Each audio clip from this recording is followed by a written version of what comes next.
Good morning students. पिछले class में हमने देखा था महमूद गजनवी के आक्रमण। महमूद गजनवी का आखिरी आक्रमण 1027 ईस्वी में हुआ था। 1030 ईस्वी में उसकी मृत्यु हो गई थी। उसकी मृत्यु के करीब करीब 150 सालों के पश्चात भारत पर अगला मुस्लिम आक्रमणकारी जो आया उसका नाम था मोहम्मद गोरी। उसका पूरा नाम था शिहाबुद्दीन मोहम्मद गोरी,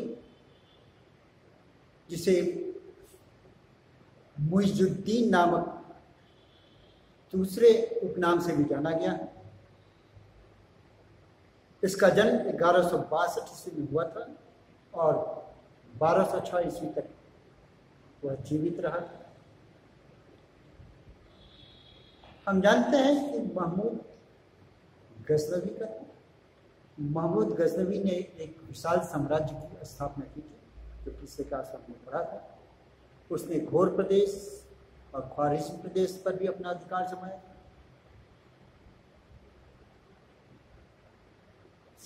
जब महमूद गजनवी की मृत्यु हो गई तो उसका शासन कमजोर होता गया और धीरे धीरे इतना कमजोर हो गया कि उसके जितने भी विजित प्रांत थे उसमें अधिकांशता उससे स्वतंत्र होते चले गए। इसमें घोर प्रदेश भी था। यहाँ पर संसबानी नामक वंश की स्थापना हुई थी और कालांतर में ख्वारिज़्म का शासक भी स्वतंत्र हो गया था। घोर प्रदेश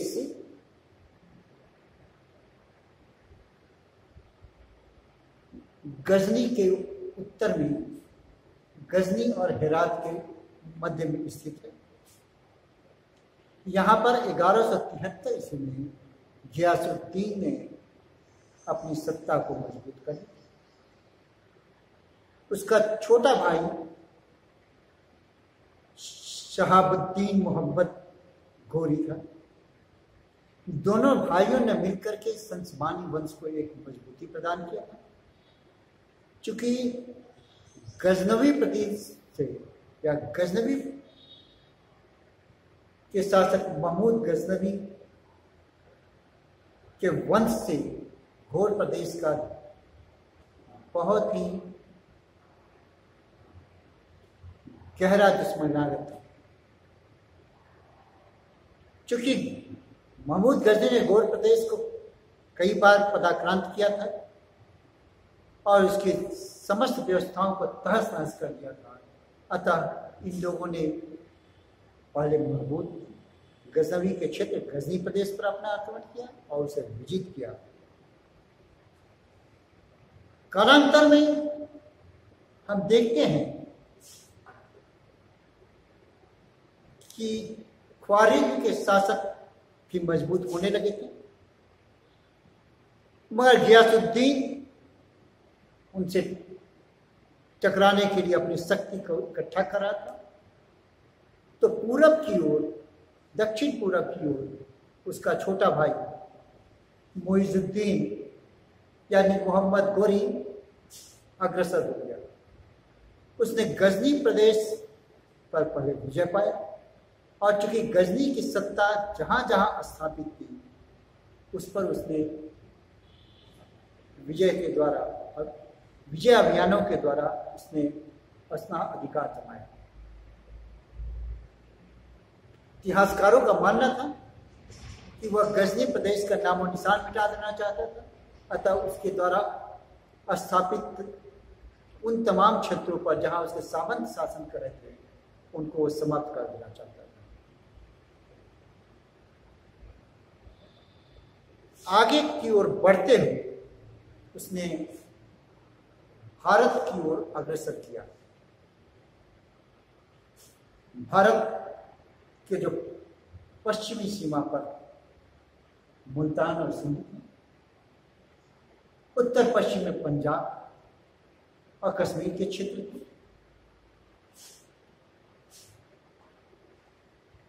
इन तमाम क्षेत्रों पर महमूद गजनवी के द्वारा स्थापित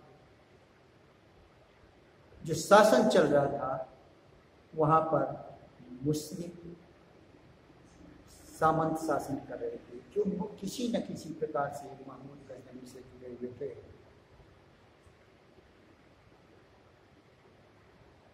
दूसरा माना जाता है कि वह भारत से धन प्राप्त करना चाहता था और भारत में इस्लामिक राज्य स्थापना करना चाहता था। भारतीय धन का बहुत ज्यादा सपोर्ट तो नहीं मिलता है, मगर इतना अवश्य है कि भारत में अपना साम्राज्य विस्तार कर शासन स्थापित करना चाहता था। जब मोहम्मद गोरी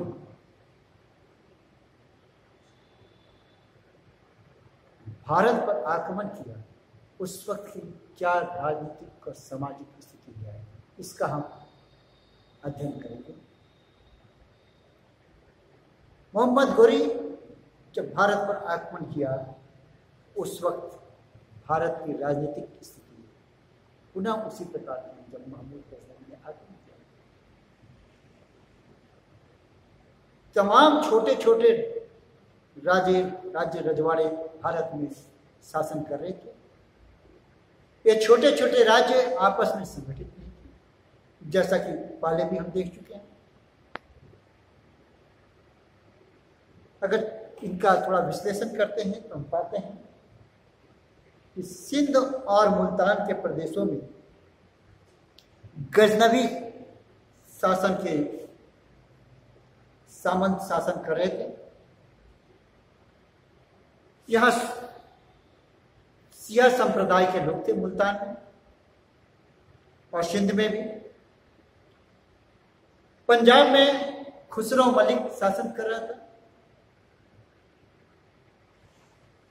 सिंध मुल्तान का ये क्षेत्र है, सिंध इधर, पंजाब के क्षेत्र में खुसरो मलिक था। गुजरात में और काठियावाड़ में, गुजरात और काठियावाड़ के क्षेत्र में, इस क्षेत्र में चालुक्य वंश के शासन स्थापित था। यहां मूल राज का शासन चल रहा था। दिल्ली और अजमेर, ये दिल्ली और अजमेर, इस क्षेत्र में चौहान वंश का शासन था। पृथ्वीराज तृतीय ने, इसे राय पिथौड़ा भी कहा जाता है, वह दिल्ली पर अपना अधिकार जमा करके तोमरों के वंश के शासन को समाप्त कर दिया था और वह आगे पंजाब की ओर बढ़ना चाहता, ताकि उस उपजाऊ भूमि का उसे लाभ मिल सके जो कि 5 नदियों का क्षेत्र है। पंजाब का मतलब पाकिस्तान स्थित पंजाब ही है। इस वक्त विभाजन नहीं है और असली पंजाब का जो रावी और लाहौर का जो क्षेत्र है, रावी नदी और लाहौर का क्षेत्र आज पाकिस्तान की तारीख में है, तब पाकिस्तान के क्षेत्र में है। आगे की ओर हम देखते हैं कि गंगा के मैदान में गढ़वाल डायनेस्टी थी और यहाँ पर जयचंद्र नामक एक शासन कर रहा था, जिसका पृथ्वीराज चौहान के साथ कुछ व्यक्तिगत कारणों से दुश्मनागत थी। उसकी बहन की शादी पृथ्वीराज चौहान से हुई थी और वह भी एक प्रेम विवाह हुआ था। उसने मंडप से उसे उठा लिया था संजोगिता, जो गढ़वाल शासक की बहन है। बुंदेलखंड के क्षेत्र में चंदेल वंश का शासन था। ये बुंदेलखंड का क्षेत्र था, चंदेल वंश का शासन। और बंगाल में पाल शासकों के बाद सेन वंश का शासन था, लक्ष्मण सेन नाम का राजा था। गढ़वाल की राजधानी कन्नौज थी। इसका क्षेत्र बनारस तक फैला हुआ था, गढ़वाल वंश का। इसी प्रकार हम दक्षिण भारत में देखते हैं तो दक्षिण भारत में भी छोटे छोटे राजा शासन कर रहे थे। उनको उत्तर भारत की राजनीति से कोई लेना देना नहीं था, टोटली डिफरेंट, और उत्तर भारत की राजनीति में वो हिस्सा लेना भी नहीं चाहते थे। आर्थिक दृष्टिकोण से अगर हम देखते हैं कि 150 साल के बाद भी भारत की आर्थिक स्थिति वैसे ही हो गई थी जैसे कि महमूद गजनवी के आक्रमण के समय। किसान अपने हल और बैल से वापस अपनी खेतों को खेती करके लहलहाने लगे थे, पैदावार अच्छी होने लगी थी। मंदिरों का फिर से मरम्मत करके धन और संपत्ति वहां इकट्ठा होने लगे थे। वाणिज्य और व्यापार पूरी तरह से बढ़ने लगी थी। तो राजनीतिक स्थिति वैसे की वैसी थी, सिर्फ राजवंश और राजे बदले थे। आर्थिक स्थिति वैसी की वैसी थी। इन सब को देखते हुए हम पाते हैं कि भारत ने महमूद गजनवी के आक्रमण से कोई सीख नहीं लिया था। अभी भी भारत के राजे राजवाड़े एकत्रित नहीं हो पाए। यह मौका मोहम्मद गोरी के लिए सुनहरा मौका था। बहुत जाना पहचाना क्षेत्र हो गया था, क्योंकि उसे इन तमाम चीजों की जानकारी हो चुकी थी। अब उसके आक्रमणों के संबंध में देखते हैं। सबसे पहले 1175 ईस्वी में मुल्तान के क्षेत्र पर आक्रमण हुआ। यहां से वह उच्च और सिंध की ओर वह बढ़ सकता है। 1175 ईस्वी में आक्रमण के बाद वह 3 साल के बाद फिर 1178 ईस्वी में आक्रमण किया, और इस बार वह गुजरात की ओर। लेकिन गुजरात में चालुक्य वंश का शासन था, तो वहां पर माउंट आबू के समीप इसका संघर्ष होता है। इस संघर्ष में मोहम्मद गोरी माउंट आबू के पास बुरी तरह पराजित होता है, और वहां से वह सीधे अपने क्षेत्र पर लौट जाता है। यहाँ कहा जाता है भीमा दुखी ने उसे पूरी तरह पराजित किया। लेकिन अगले ही वर्ष 1179 ईस्वी में उसने पेशावर पर अधिकार कर लिया। इस क्षेत्र में पेशावर पर अधिकार कर लिया, और 1182 ईस्वी में फिर वह सिंध की ओर बढ़ करके सिंध के प्रदेश को अपना अधिकार में शामिल किया। यहाँ की राजधानी देवल पर उसने कब्जा कर लिया, और राजा मूलराज द्वितीय को क्षमा कीजिएगा, ये सिंध की ओर आगे बढ़कर के इसने यहाँ पर कब्जा किया। राजा देवल के क्षेत्र पर यानी उसकी राजधानी पर उसने अपना अधिकार जमा किया। यहाँ पर सुमरा वंश के शासन कर रहे थे, सुमरा शासक यहाँ पर शासन कर रहे थे। अगला आक्रमण उसने सियालकोट की किया। सियालकोट जो प्राचीन काल में साकर के नाम से जाना जाता था। अब वह 1186 ईस्वी में, क्योंकि मुल्तान पर उसका अधिकार जमा गया था, और वो मुल्तान के पश्चात वह पंजाब की ओर बढ़ा। जैसा कि हमने आपको पहले बताया था कि पंजाब प्रदेश पर पहले से ही महमूद गजनवी का शासन था, और यहाँ पर उसके सामंत के रूप में या उसके बाद की पीढ़ी के में खुसरो मलिक शासन कर रहे। उसने पंजाब में बढ़कर के खुसरो मलिक को पराजित किया और पंजाब पर अपना अधिकार जमाया। यह घटना 1186 ईस्वी।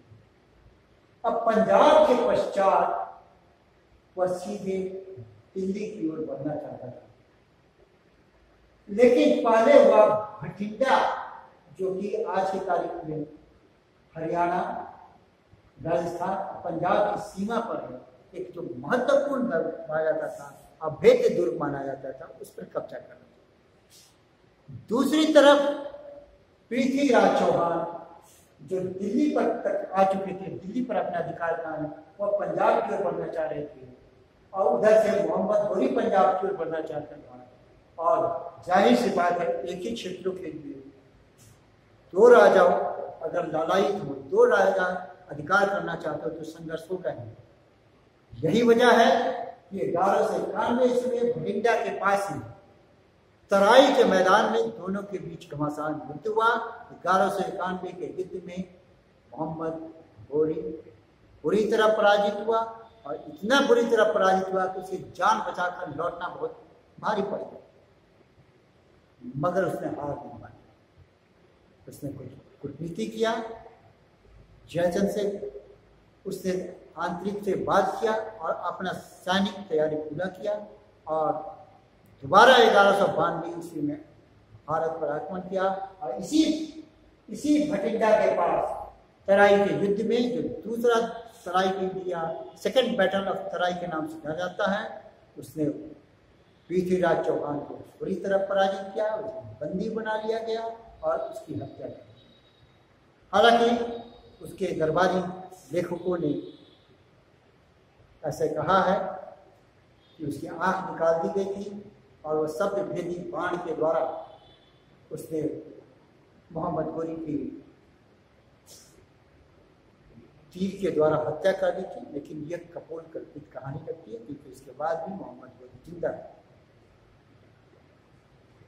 1192 के पश्चात जब युद्ध में विजय हुआ तो वो यहाँ का कुछ सेटलमेंट, दिल्ली को वापस तैमूर वंश के एक राजकुमार को दे दिया गया और अजमेर पर उसने पृथ्वीराज चौहान के पुत्र गोविंद चंद को सत्ता केयर टेकर के रूप में सत्ता सौंपी। यह एक निर्णायक युद्ध था और इस निर्णायक युद्ध ने भारत की राजनीति में काफी परिवर्तन कर दिया।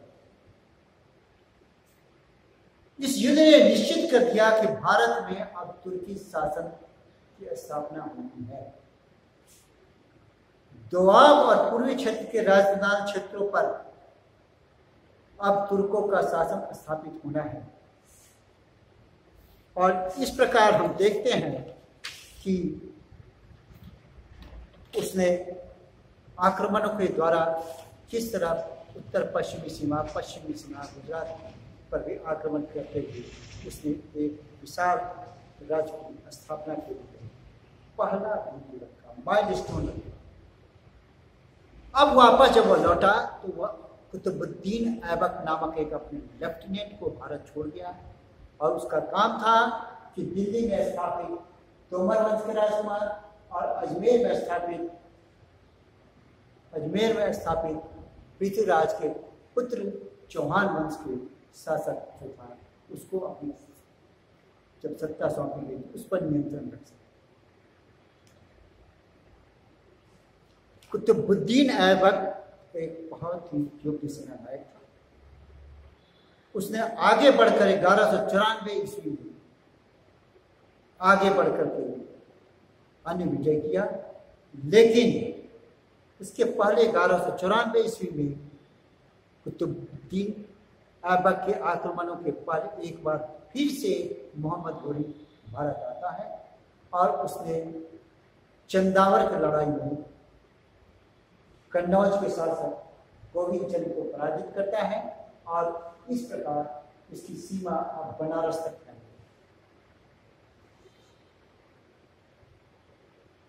वापस वह लौटता है, लेकिन लौटने के पहले वह यहाँ पर बयाना आकर के भरतपुर के पास बयाना को रौंद डालता है और यहाँ से काफी संपत्ति प्राप्त करता है। कालांतर में कुतुबुद्दीन ऐबक ने उन तमाम क्षेत्रों को जो कि विद्रोही हो चुके थे उनको पराजित किया, विशेष रूप से अनिलवाड़ा पाटन को जहाँ पर यहाँ पाकर और फिर अनिलवाड़ा पाटन के साथ उसने उन तमाम विद्रोही राजपूताना शासकों को सप्रेस कर दिया, रिवोल्ट को दबा दिया। फिर वह बुंदेलखंड की ओर बढ़ा और बुंदेलखंड के क्षेत्र जो झांसी के आसपास का क्षेत्र है उस पर विजय पाया, उसको लूटा गया और इस प्रकार उसने एक सल्तनत की स्थापना के लिए एक महत्वपूर्ण भूमिका बना दिया, एक प्लेटफॉर्म तैयार कर दिया। उसका एक दूसरा सेनानायक जिसे बख्तियार खिलजी के नाम से जाना जाता है,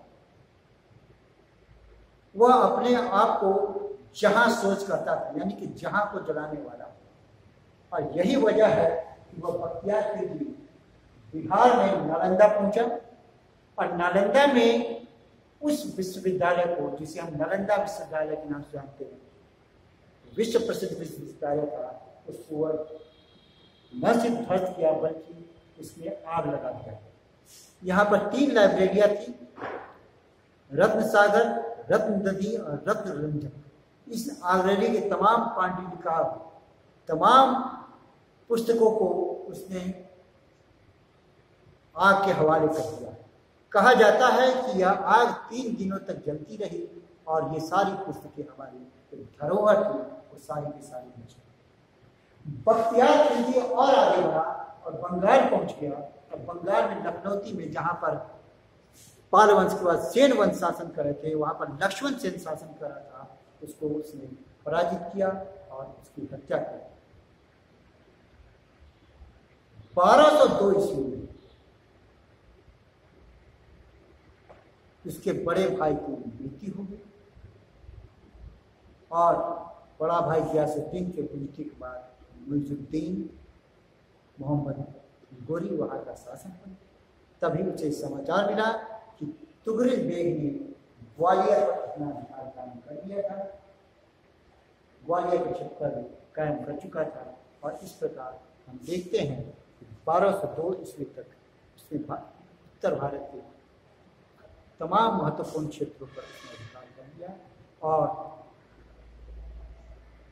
तभी ख्वारिज्म के शासक, जो फारस के क्षेत्रों पर उसने अपना अधिकार जमा रखा था, उसके साथ उसका संघर्ष शुरू हो गया। और वहां पर अंधकुंड नामक एक स्थान पर मोहम्मद गोरी को बुरी तरह पराजित हुई थी। एक पराजय का बाद समाचार सुनते ही भारत में एक बार फिर से राजे राजवाड़े ने विद्रोह कर दिया। यह समाचार सुनकर उस पराजय के बावजूद वो भारत आया और तमाम विद्रोहियों को बुरी तरह कुचल दिया। 1205 ईस्वी में जब वह विद्रोह को कुचलने के लिए पंजाब आया, तो यहाँ पर उसका सामना खोखरों से हुआ। खोखर बड़े शक्तिशाली थे। खोखरों को दबाने में उसको काफी मशक्कत करने लगी, लेकिन उसे सफलता मिली। और इस सफलता के पश्चात वह एक शाम में 15 मार्च को, तिथि 15 मार्च 1206 ईस्वी में, जब शाम की नमाज अदा कर रहा था, तभी उसका एक घोर विरोधी छद्म वेश में आकर के घात लगाकर उस पर कातिलाना हमला किया, जिसमें उसकी मृत्यु हुई।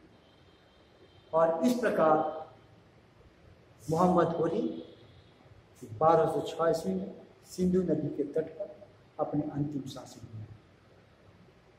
मोहम्मद गोरी के आक्रमणों का अभी संक्षेप में हम जानते हैं, बाद में इसको बड़ा डिटेल पढ़ेंगे। उसने भारत में टर्किश रूल की, तुर्की शासन की उसने स्थापना की। उसने महमूद के आक्रमण और उसके तालों के अगर आक्रमण की हम तुलना करते हैं तो हम पाते हैं कि महमूद एक बार भी पराजित नहीं हुआ था, मगर यह 2 बार पराजित हुआ, माउंट आबू के पास में और तराई के पास में।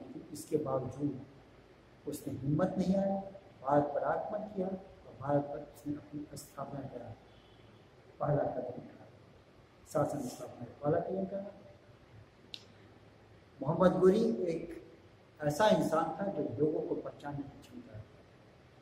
यही वजह है कि कुतुबुद्दीन ऐबक, तुगरील खान और बख्तियार खिलजी जैसे सोना नायकों को पहचाना और जो उसे काफ़ी सहायता प्रदान की और युद्ध क्षेत्र में उसे मदद ही नहीं दी, बल्कि उसके लौटने के पश्चात भारत में कई विजय अभियान किए।